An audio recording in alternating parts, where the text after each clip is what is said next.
మోహన మురళి గానలహరికి స్వాగతం. ఈ కార్యక్రమం మీకు అమెరికా సంయుక్త రాష్ట్రాల రాజధాని వాషింగ్టన్ డీసీ పరిసర ప్రాంతాలలోని సెంటర్విల్ అనే ఒక పట్టణంలోని నా స్వగృహంలోని భూగృహం నుంచి ప్రత్యక్ష ప్రసారంగా మీ ముందుకు వస్తుంది. ఈనాటి తారీఖు జనవరి 17, 2014వ సంవత్సరం. నా ప్రపంచానికి స్వాగతం, సుస్వాగతం. 2 సంవత్సరాలు తరంగా అవతరించి 2 సంవత్సరాలైంది. తరంగాకి జన్మదిన శుభాకాంక్షలు ఫౌండర్గా నేను చెప్తూ, ఈ సందర్భంగా మీకు తరంగాకి సంబంధించిన ప్రశ్నలు ఏమన్నా ఉన్నా, సూచనలు సలహాలు ఏమన్నా కానీ నిర్ముఖపాఠంగా ఈ కార్యక్రమం ముఖంగా నా ముఖం మీదకు మీరు విసిరేస్తే వాటిని స్వీకరించి సమంజసం అనుకున్న వాటిని తీసుకుంటాం, సూచనలు సలహాలు. అలా కాకుండా మీ ప్రశ్నలకి అంటే మీకు మిమ్మల్ని వేధిస్తున్న ప్రశ్నలు ఏమన్నా ఉంటే వాటికి సమాధానాలు చెప్పడానికి కూడా సిద్ధంగా ఉన్నాను. మీరు సిద్ధంగా ఉన్నారా? రండి, ప్రయాణం మొదలు పెడదాం. పాటలు తగ్గిపోయిన తర్వాత అసలు పాటల గురించి ఎక్కువగా మాట్లాడటం తగ్గిపోయింది. అలాగని అస్సలు పూర్తిగా పాటల గురించి మాట్లాడకుండానూ లేదు. తరంగా గీతమాల అంటూ మొదలుపెట్టి తరంగా గీతమాలని అలా అప్పుడప్పుడు వీలున్నప్పుడల్లా కొంచెం నిర్వహిస్తూ వస్తున్నాను. సో ఈనాటి కార్యక్రమంలో అలా తరంగా గీతమాల గురించి కొంత, అంటే ఇంకొక భాగం తరంగా గీతమాల మీ ముందుకు తీసుకురావాలి అనుకున్నాను.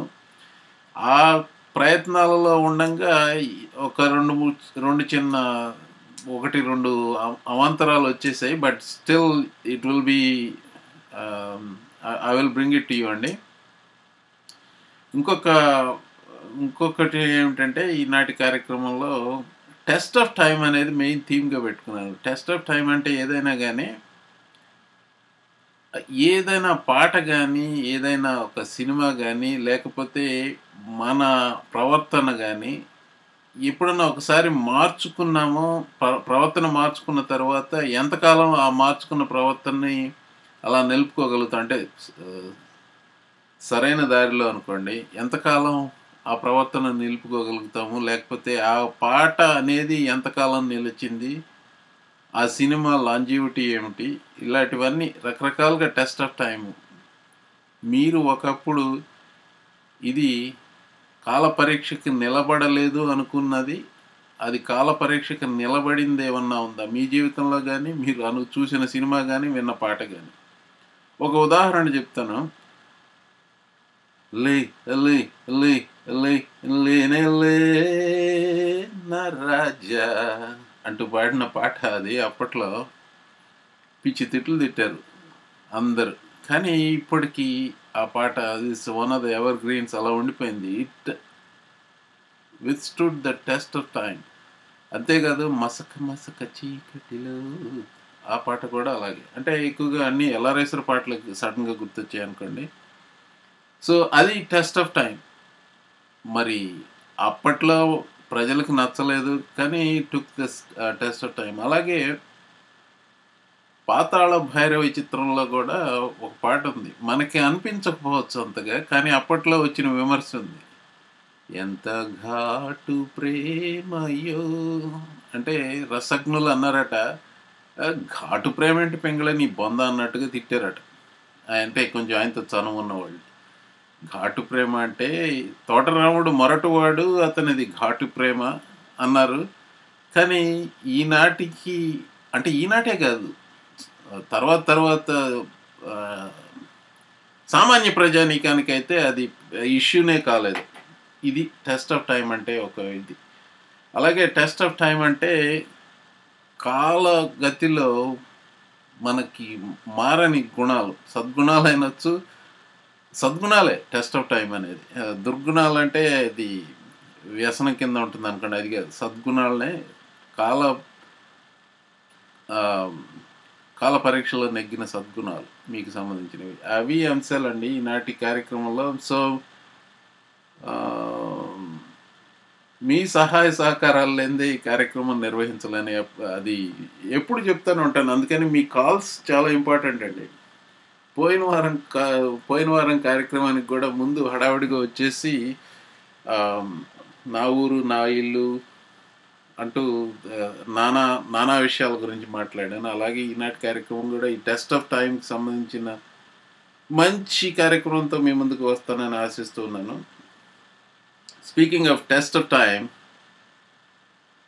అమెరికాకి అమెరికాకైనా ప్రపంచ ఆర్థిక వ్యవస్థలందరికీ ఆర్థిక వ్యవస్థలన్నిటికీ ఒక శని విరగడయ్యి ఇంకో శని వస్తోంది. విరగడవుతున్న శని బెన్ బెర్నాంకీ. ఈ నెలాఖరులో అంటే జనవరి 31వ తారీఖు అతగాడి ఆఖరి దినం. పన్ ఇంటెండెడ్. ఆఖరి దినం అంటే ఉద్యోగంలో అతగాడి ఆఖరి దినం. ఫిబ్రవరి 1వ తారీఖు నుంచి జానెట్ యెలెన్ అనే ఆవిడ పదవీ స్వీకార బాధ్యతలు తీసుకుంటుంది. సెనెట్లో కన్ఫర్మ్ చేశారు. ఇంతకుముందు ఎవరో అడిగారు నన్ను ఫేస్బుక్లో ఆవిడ గురించి ఏమనుకుంటున్నానని. ఏమనుకుంటున్నా అండి, నేను అనుకునేది ఏంటంటే ఇక్కడ అలన్ గ్రీన్ స్పాన్ దగ్గర నుంచి పెనంలోంచి పొయ్యిలో పడ్డట్టు అనిపించింది బెర్నాంకీలోకి. అంటే ఇద్దరు దొందేలో ఈయన హెలికాప్టర్లో కావాలన్నా డబ్బులు వేస్తానని చెప్పి మరీ చేశాడు ఈయన. మరి ఒకవేళ గ్రీన్ స్పాన్ ఆ కంపు చెయ్యి ఉండకపోతే ఈయన చేసి ఉండేవాడు, ఈయన ఆ రకంగా చేసి ఉండేవాడు కాదేమో. బెర్నాంకీ మేబీ మోర్ సెన్సిబుల్ దాన్ గ్రీన్ స్పాన్ అనేది నాకు ఎక్కడో ఉంది. కొంచెం సాఫ్ట్ అంటే వాళ్ళిద్దరిలో గ్రీన్ స్పాన్ బెర్నాంకీలో కొంచెం సాఫ్ట్ కార్నర్ బెర్నాంకీ మీద ఉంది నాకు. బట్ ఇద్దరే భ్రష్టు పట్టించారు ఆర్థిక వ్యవస్థను అనేది నేను అనుకుంటాను. ఏదో పాత సినిమాలో పాట ఉంది కదా, ఇది సినిమాలో అసాధ్యుడు అనుకుంటా. చవట వట్టి చవట చవటాయను నేను, వట్టి చవటాయను నేను, నీకంటే పెద్ద చవటాయను నేను అంటూ పాడే ఈ పాట. అలాగే వీళ్ళిద్దరూ పక్క పక్కన కూర్చుని అలాగే అనుకుంటారు అనుకుంటా. చవటాయను నేను, నీకంటే పెద్ద చవటాయను. లేదు కాదు, మీ ఇద్దరికంటే నేనే పెద్ద చవటనని వచ్చేస్తుంది ఈ జానెట్ యెలెన్ అని. ఆవిడకి ఒక్క హెలికాప్టర్ చాలదు, ఇన్ని హెలికాప్టర్లో కొడుతుందో మరి చూద్దాం. విషయం ఏంటంటేనండి, ఇంకొకటి బెర్నాంకీ విషయం కొంచెం చూద్దాం.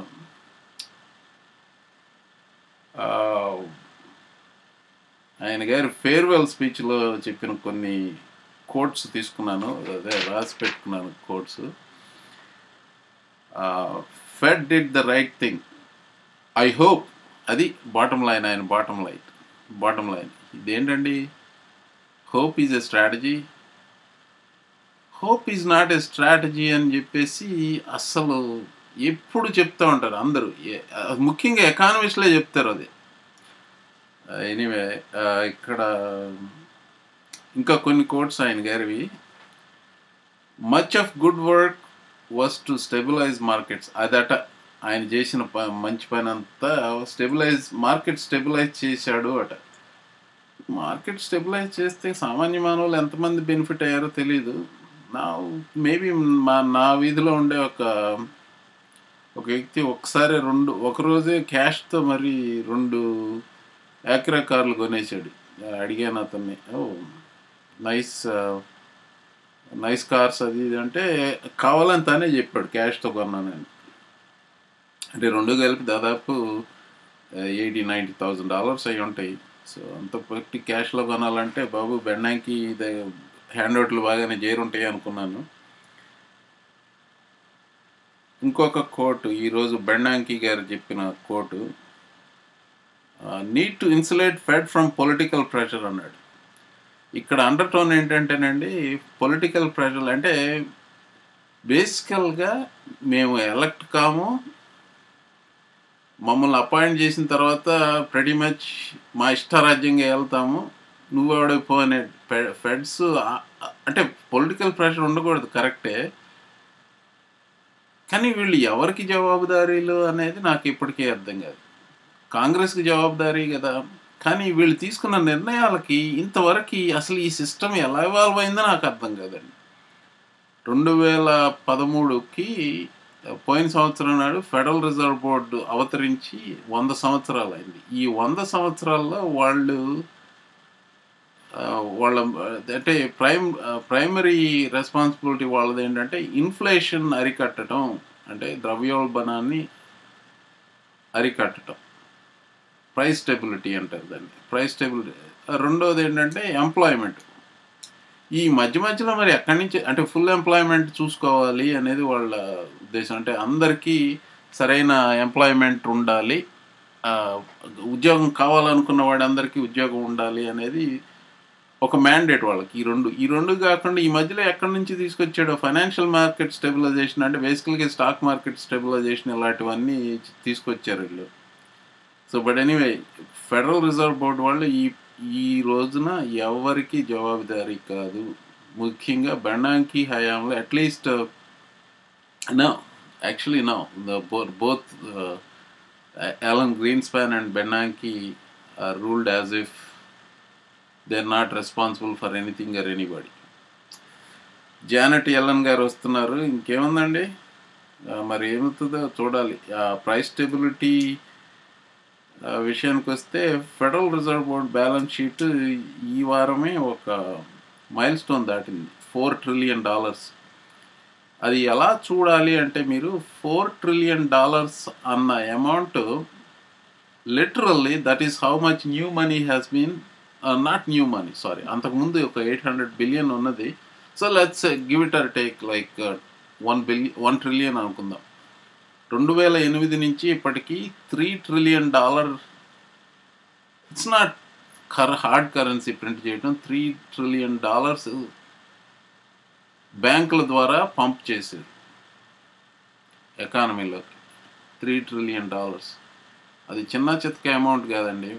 అసలు ఏదన్నా ఒక చిన్న ప్రాజెక్ట్ కోసం $2 million ఎలకేట్ చేస్తే కాంగ్రెస్లో దాని గురించి యుద్ధాలు అయిపోతాయి. 2 million, అది ఒక్కొక్కసారి బిల్లులు ఆగిపోతూ ఉంటాయి. $15 million దగ్గర కూడా ఆగిపోతూ ఉంటాయి బిల్లులు.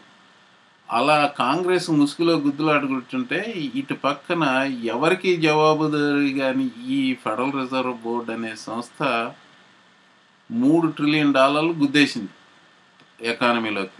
అవన్నీ ఎక్కడికి వెళ్ళినాయి అంటే బ్యాంకుల జేబుల్లోకి, అలాగే ఇన్వెస్ట్మెంట్ బ్యాంకులో పనిచేసే వాళ్ళ జేబుల్లోకి వెళ్ళాయి. పోయిన సంవత్సరం పోర్షే సేల్స్ అప్ 29% అట, బెంట్లీ సేల్స్ అప్ 30% అట. Yeah, sure, average common man will be the one who will be buying. So anyway, Bernanke మరికొన్ని కోట్స్ అండి. ఆక్యుపై వాల్ స్ట్రీట్ అనే ఒక మూమెంట్ వచ్చింది 3 ఏళ్ల క్రితం.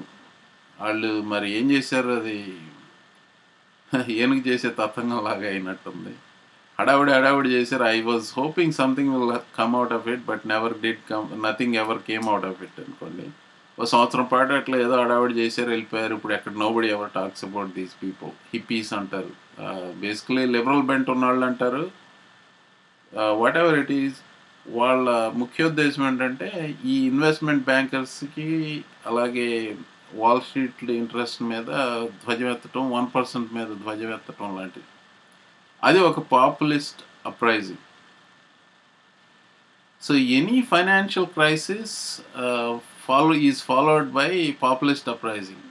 వాట్ ఈజ్ సర్ప్రైజింగ్ ఏంటంటే, అమెరికాలో ఆశ్చర్యకరమైన విషయం ఏంటంటే, the populist uprising that came after 2008 financial debacle అనేది చాలా మినిమల్. ఎందుకు చాలా తక్కువ నేను చెప్పుకోవాలి. మీరు 1997లో టైగర్ ఎకానమీస్ అంటారు, అప్పుడు ఏషియన్ టైగర్స్ ఇలాంటి అంతా ఇండోనేషియా, థాయిలాండ్, అలాగే మలేషియా, ఈ కంట్రీస్ అన్నిటికీ ఎకానమీస్ ఇంప్లోడ్ అయినప్పుడు అక్కడ పాపులిస్ట్ అప్రైజింగ్ వచ్చింది. జనరల్గా కొంచెం వెల్ టు డూ ఉన్న కమ్యూనిటీస్ మీద వెళ్ళి ఇరుసు పడిపోయారు. ఇప్పుడు ఉదాహరణ చెప్పాలంటే ఇండోనేషియాలో Chinese community was very wealthy అట అప్పట్లో. So there were attacks on Chinese community. ఇక్కడ ఎసెన్షియల్గా అలా ఒక పర్టికులర్ కమ్యూనిటీ మీద రాకపోయినా కానీ కొంచెం backlash against investment banker type వచ్చింది. బేసికల్గా అందరికి ఉన్న notion, which I also believe, is that they literally collapse lots of people's retirement accounts, and they face no consequences, and literally none of them went to jail. ఇది నా అభిప్రాయం. So ఆ వచ్చిన populist uprising చాలా minimal compared to what has been in history. యాక్చువల్గా మీరు populist uprising అంటే మీరు బాగా చెప్పేది ఇప్పుడున్న పరిస్థితులు ఫ్రెంచ్ రెవల్యూషన్కి రావడానికి ముందు ఫ్రాన్స్లో ఉన్న పరిస్థితులకు ప్యారలల్ ఉంది ఇది. అంటే ఇక్కడున్న పరిస్థితులు అంత ఘోరంగా లేవు.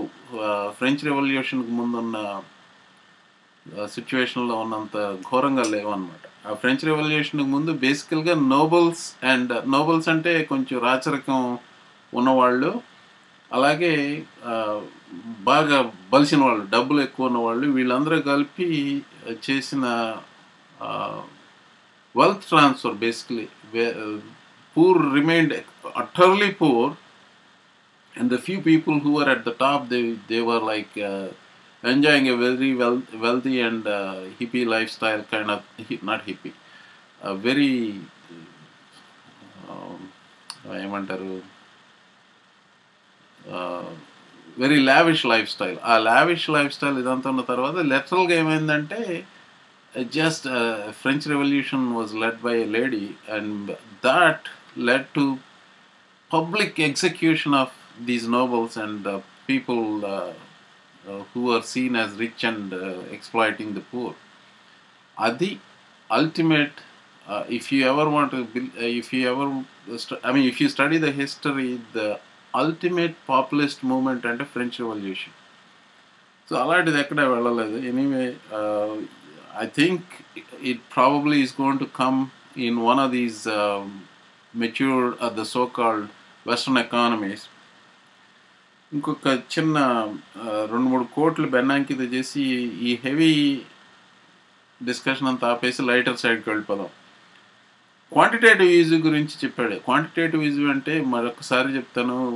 క్వాంటిటేటివ్ ఈజింగ్ అంటే ఇక్కడ అమెరికాలో ఏం చేస్తున్నారంటే బేసికల్గా అక్కడ ట్రెషరీలో అప్పు తీసుకుంటున్నారు. ఆ అప్పు ప్రైమరీ డీలర్స్ నుంచి కొంతమంది బ్యాంకులకు వెళ్తాయి. ఆ బ్యాంకుల దగ్గర either federal treasury bonds or what it is, usually the high grade credit అని చెప్తారు కానీ బట్ చెత్త కూడా కొన్నారు వీళ్ళు. మార్ట్గేజ్ క్రెడిట్ కొన్నారు, అన్ని రకాల క్రెడిట్ కొన్నారు. అవన్నీ తీసుకెళ్ళి ఒక nearly $3 trillion worth of various type of bonds and securities were bought from the Wall Street people. So the Federal Reserve Board, the federal balance sheet went up to $3 trillion. ఆ $3 trillion బ్యాంకులకి ఇచ్చి బాబు మీరు ప్రజలకు అప్పు ఇవ్వండి అన్నారు. 2008 నుంచి ఇప్పటికీ డిపాజిట్స్ అంటే ప్రజలు సేవింగ్స్లో పెట్టుకున్న deposits, that includes my family, basically సేవింగ్స్లో పెట్టింది. Those who didn't trust this stock market. Of course it is a stupid thing to do. You didn't trust it but it went up. Stupid thing అనే కంటే in retrospect I could have made in 2009 March 6th basically stock market S&P went down to 666, the devil's number. అక్కడికి వెళ్ళింది. అక్కడి నుంచి ఇప్పుడు చూస్తే more than 2.3 times పెరిగింది. అది అంత పెరిగిందంటే మీరు చూసుకోండి. So you probably last lot of money you could have made అనుకోవచ్చు. Anyway, coming back to that is the effect of the quantitative easing, Fed money printing. Inflation లేదంటే అది వేరే డిస్కషన్. సో ఆ క్వాంటిటేటివ్ ఈజీ గురించి Bernanke తన ఆఖరి స్పీచ్లో ఇలా చెప్పిండు. Quantitative easing has been helpful అట. Quantitative easing has been helpful అని చెప్పాడు. ఆ పైన ఇది బేసిక్ మానిటరిస్ట్ ప్రిన్సిపల్. ఇది works in practice not in theory అట.